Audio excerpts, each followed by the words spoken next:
morning, good afternoon, good evening. Wherever in the world you are, we are glad that you are with us. We wish to welcome you to the daily Bible study for the Silang Church of Christ. If you have been to our building, you know where we are.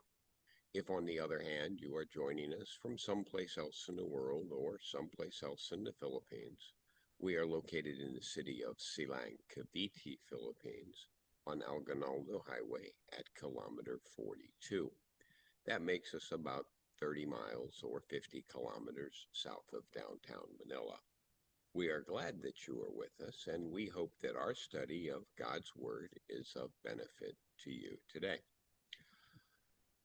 Since this video will be posted to YouTube, please like, share, and subscribe.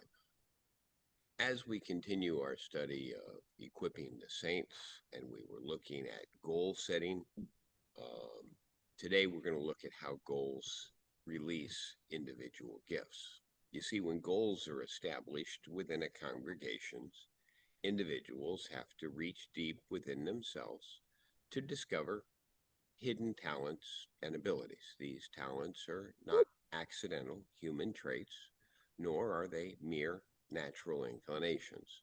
They are divine gifts that God has graciously given to each person for a specific spiritual purpose.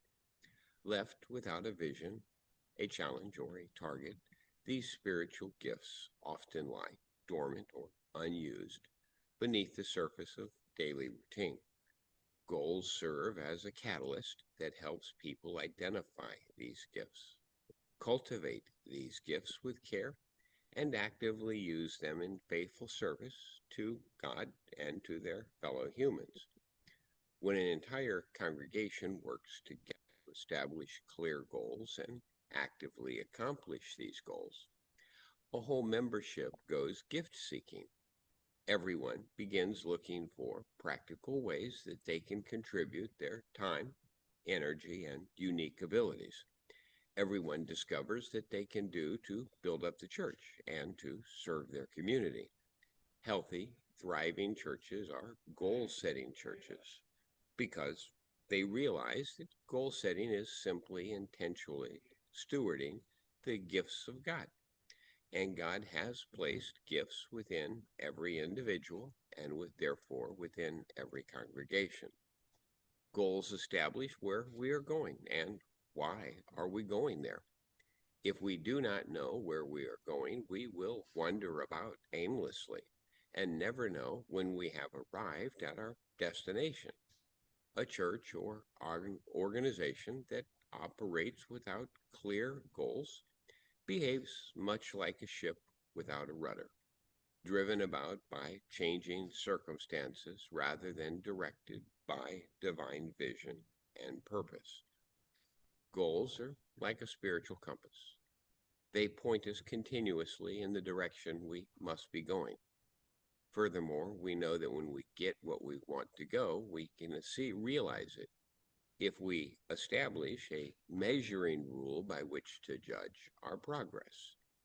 Without quantifiable or measurable goals, we cannot determine whether our daily efforts are producing genuine spiritual fruit or maintaining simple, low-impact activity. When the entire group works together to accomplish a shared goal, each member finds personal purpose within the larger body. They understand why they are there and why their presence matters. They understand what they are doing and how their personal contribution fits into the overarching mission. Because their labor has genuine meaning, they feel valued and they feel appreciated and they feel important to the work of God. Paul illustrates this principle of unity and individual purpose in 1 Corinthians chapter 12 and verse 12. 1 Corinthians 12:12. Miss Giselle?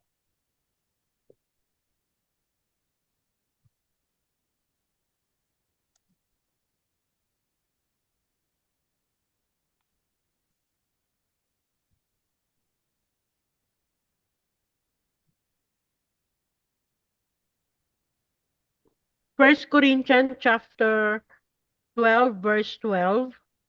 For just as the body is one and has many members, and all the members of the body, though many, are one body, so it is with Christ. You see, when every member understands their role within the one body, the entire church moves forward with shared energy, mutual appreciation, and focused direction. There's an enduring truth that is often understated in ministry, leadership, and personal growth. If we fail to plan, we are planning to fail.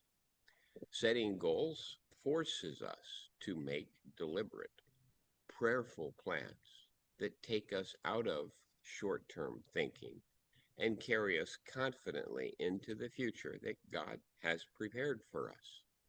Churches that cannot think beyond the immediate present will always struggle to set meaningful goals.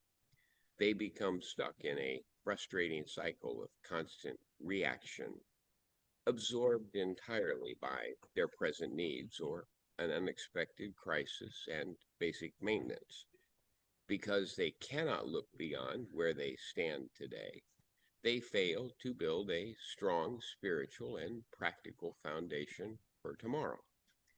This difficulty is especially visible in certain cultural and economic environments. Individuals often find it difficult to think into the future when people face repeated personal hardships, economic instability, or historical disappointments.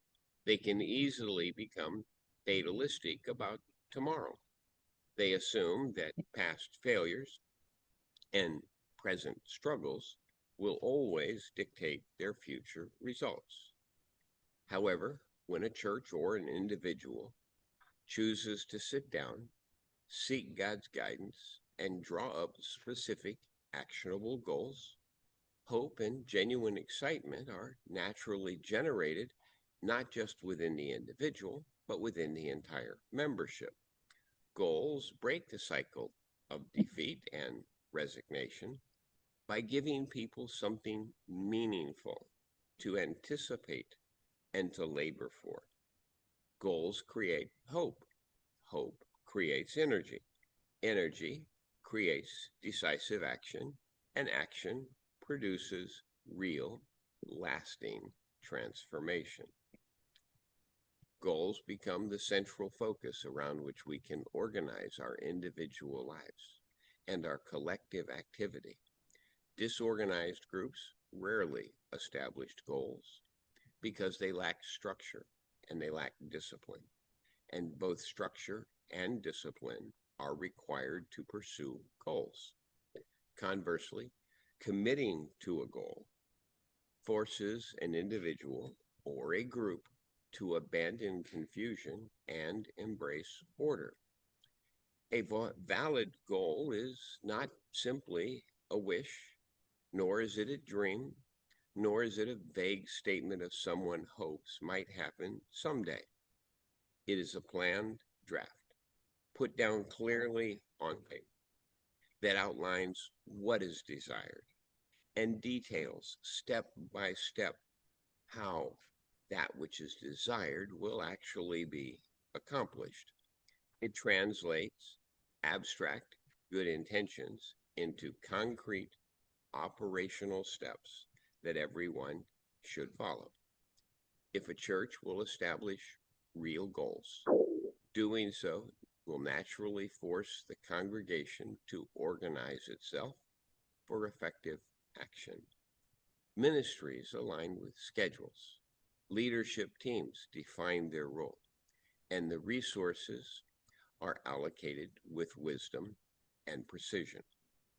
Organization happens naturally when people unify their hearts and their hands toward a common goal.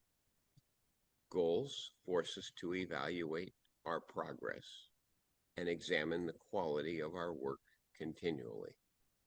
We can know with certainty whether we are actually accomplishing that for which we're trying if we establish individual and bite-sized goals to accomplish along the way. Without goals, church work can easily deteriorate into mere busy work, spending endless energy and endless resources without producing lasting spiritual results. If our day-to-day work is not producing results that line with our goals, then timely readjustments can be made to keep ourselves on the right track. Goals force us to maintain sharp focus.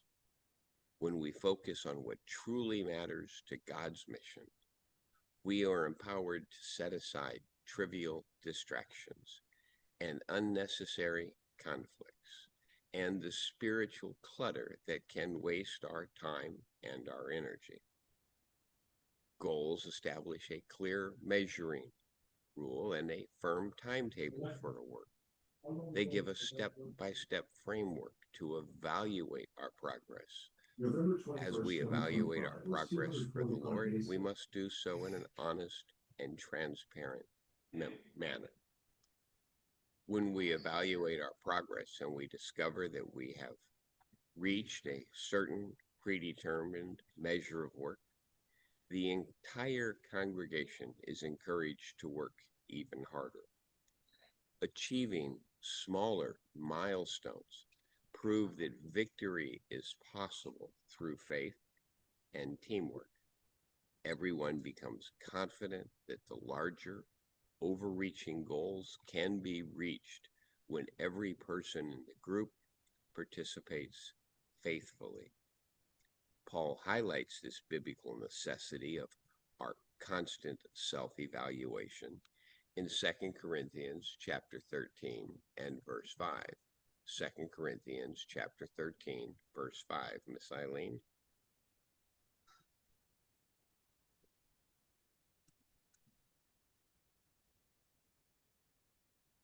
Second Corinthians chapter 13 verse 5 reads, "Examine yourselves to see whether you are in the faith. Test yourselves, or do not realize this about yourselves, that Jesus Christ is in you, unless indeed you fail to meet the test." Now, Christ is in us if we fail to, Christ is not in us if we fail to meet the test. But we must see whether we are in the faith, and we must constantly test ourselves. That's what 2 Corinthians chapter 13, verse 5 says. Just as we examine our personal faith to make sure that we are standing firm, we must also examine our collective work to make sure we are remaining faithful stewards of the resources and the commission that God has entrusted to us. In the process of organizing goals that we want to accomplish, we are naturally forced to communicate with one another as a church family, and we set unified goals not in isolation or in silence. Furthermore, we labor together towards accomplishing a goal on which all of us have agreed. We must keep lines of communication open in order to track our collective progress, in order to solve problems or difficulties as they come up, and in order to share victories. If one member is struggling or failing to do his part, loving exhortation and gentle accountability are needed to help them re-engage in the process. When someone experiences burnout, sickness, or an unexpected difficulty in their task, they can be surrounded with immediate encouragement and practical assistance.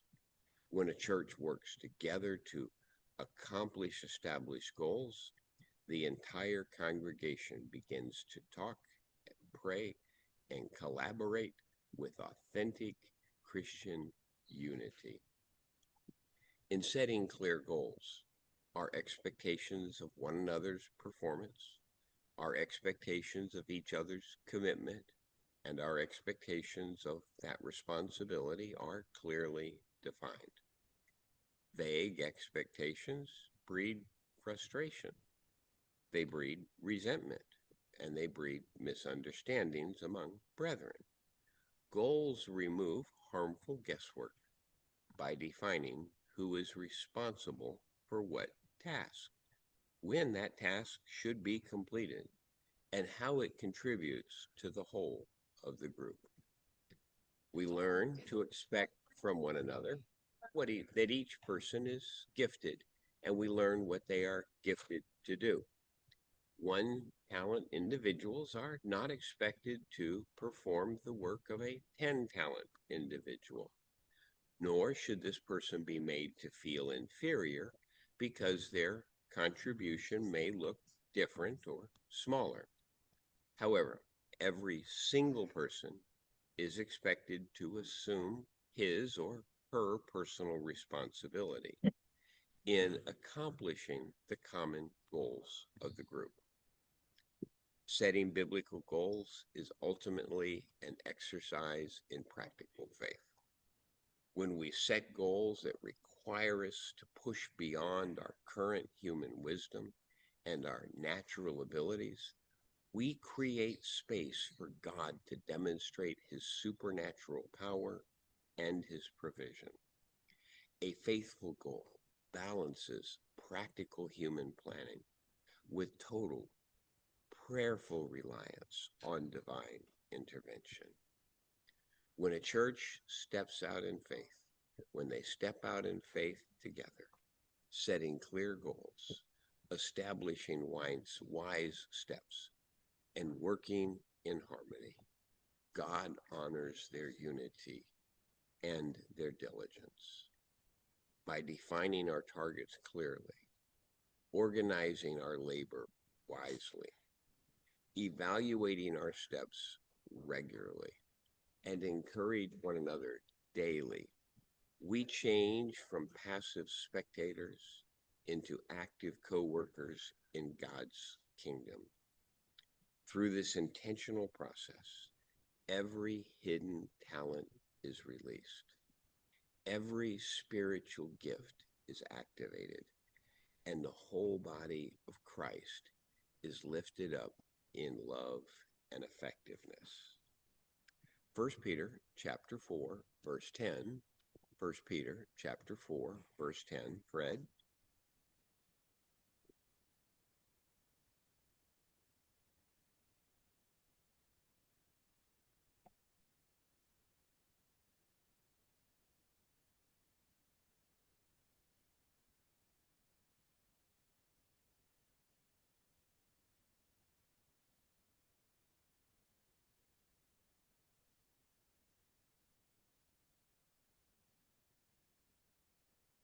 First Peter chapter 4, verse 10 reads,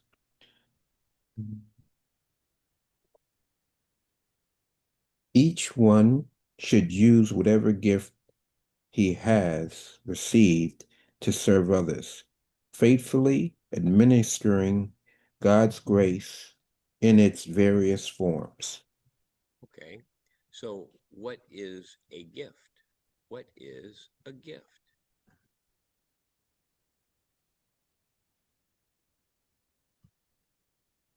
A gift is a specific, skill or ability that God has given to an individual. Okay, And keep going. for the main purpose of, in this context, using that gift or skill for the work of service in God's kingdom. Oh, very good. Very good. A gift, as you stated, is a natural ability, a talent, or a divine grace that has been given by God to an individual. But it also tells us in 1 Peter chapter 10 that 1 Peter chapter 4, verse 10, that each of us has a gift, But what should we use that for?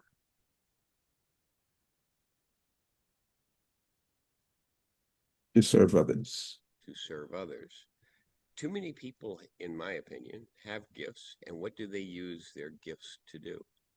Serve themselves.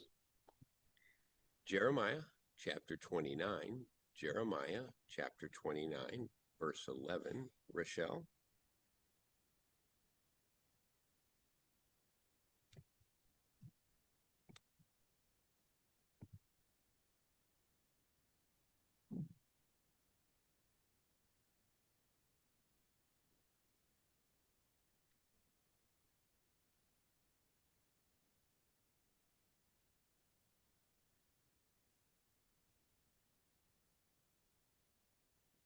Jeremiah chapter 29 verse 11 reads, For I know the plans I have for you, declares the Lord, plans for welfare and not for evil, to give you a future and a hope.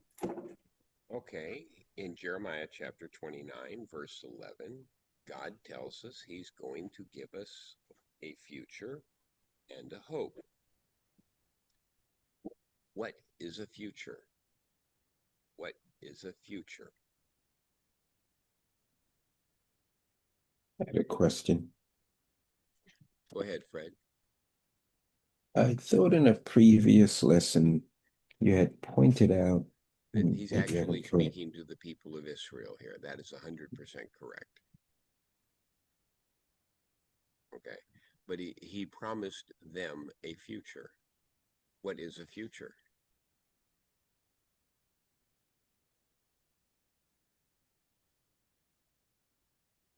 Said Upcoming in events.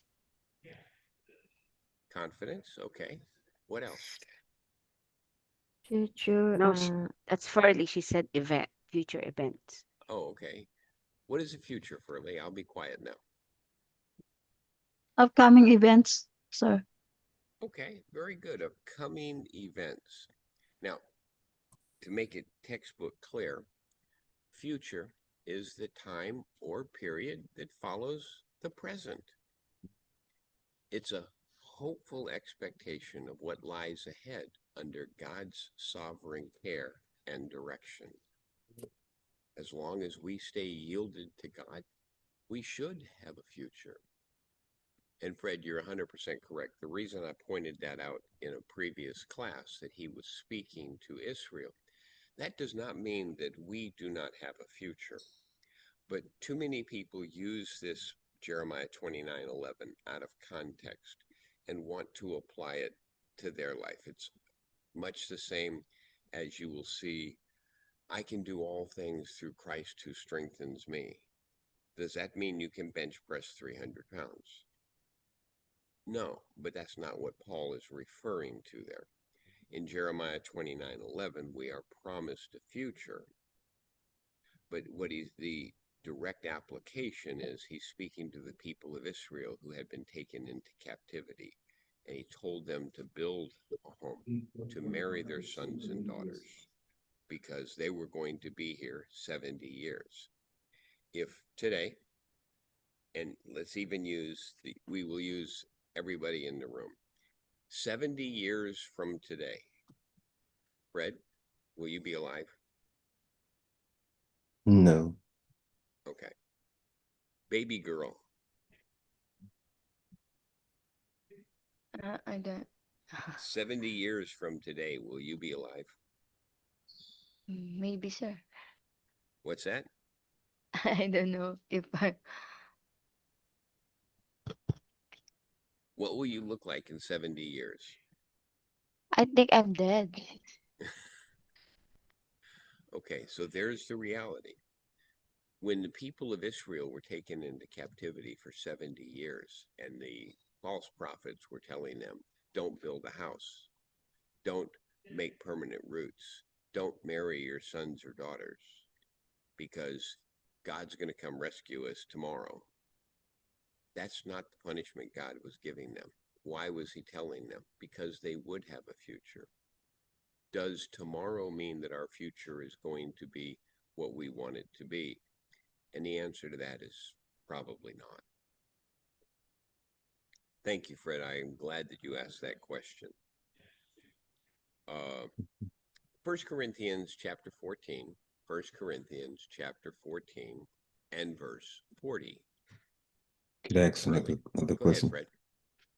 Well, just not to get too off topic, but since you mentioned it, I can do all things through Christ. What is the clear context of that? Since you pointed that out as an example. I don't understand the question. No, you said you mentioned I can do all things through Christ who strengthens me, and you said that's oftentimes misapplied. What is the correct application? Well, let's take a look.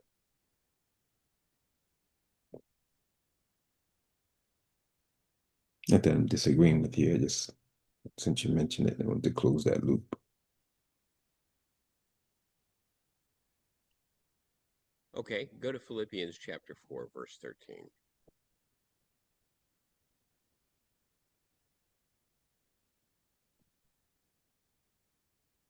Yep.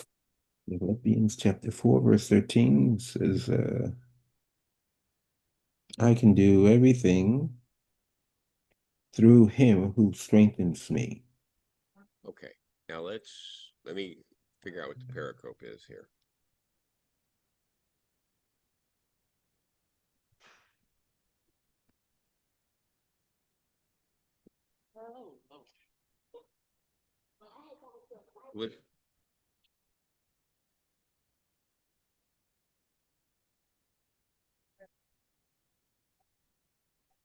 Okay, first of all, we need to understand that he's telling the brethren to stay faithful.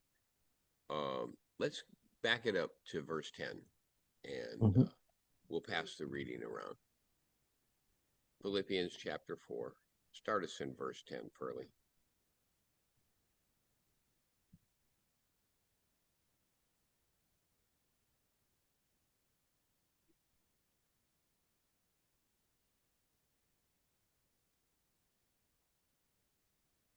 Philippians chapter 4, verse 10. I rejoice in the Lord greatly that now at length you have revived your concern for me. You were indeed concerned for me, but you had no opportunity. Okay, and verse 11, Cora. And verse 11, it says, I am not saying this because I am in need, for I have learned to be content whatever the circumstances. I have learned to be content regardless of the circumstances. Verse 12, please. Verse 12, CJ.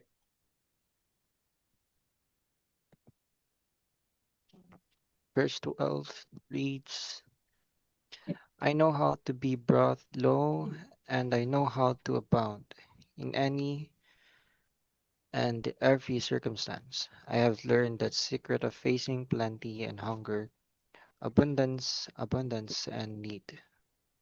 Okay, I know what it is to need, and I know what it is to have plenty. I have learned the secret of being content in any and every situation, whether well fed or hungry, whether living in plenty or in want. Now we'll go to 413. Francine. Philippians chapter 4, verse 13 reads, I can do all things through him who strengthened me. So what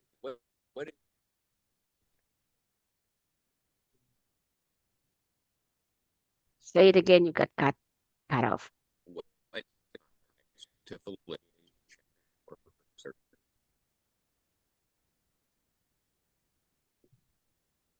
Came across Crane came across garbly. Yeah. What is the context of chapter 13? All Move your cord a little bit. What is the context to Philippians 13? What is Paul in Philippians chapter? I think what it's saying is it's all about our contentment in life. It's about being having plenty, having a lot, in contrast with being hungry and being poor and in need. So what Paul is saying here in Philippians chapter 4, verse 13, bingo, sweetheart, you hit it right on the head, is that regardless of our circumstances, whether we are wealthy or poor, whether we are well-fed or hungry, we should be content with what we have. This is not a promise of, people use it as a promise of a physical or sports prowess. That's not what Paul is speaking to.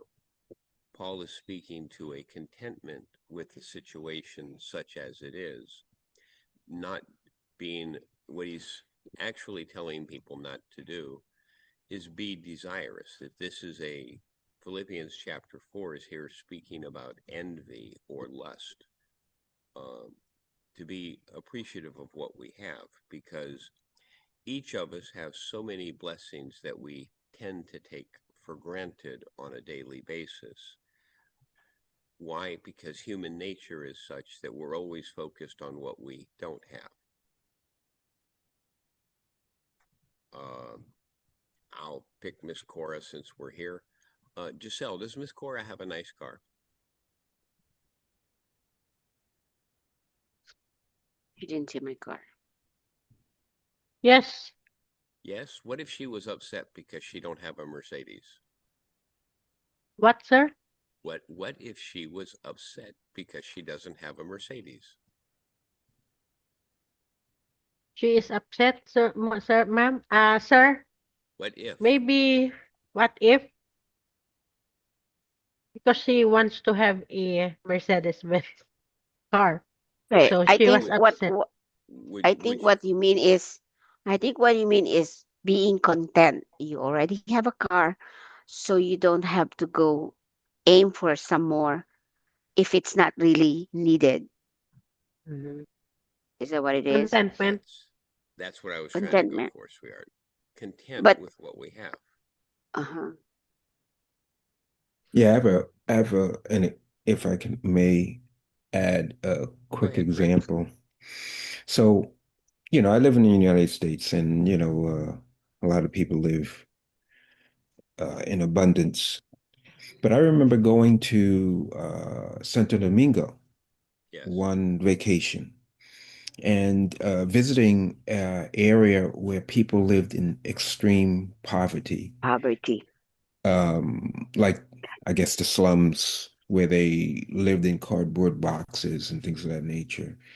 And I had never seen that extent of extreme poverty. But what really impacted me was the person that I went to, my friend who I was visiting in Santo Domingo. He was, I guess I was meeting a friend. The woman of the home, she was so accommodating and so welcoming. Whatever she had, she wanted to give. And it was like, even just some water, she was so desirous of, say, just welcoming, making me feel welcome and wanting to share what she had. Like maybe that's the only thing that she had. But her demeanor, her mindset, the way she carried herself, it just impacted me. Whereas you have so many people who have more, but yet wouldn't even want to give you the shirt off their back, or like just very um, stingy with it, or you know, protective. So and that was when I was 18. I'm 60 now.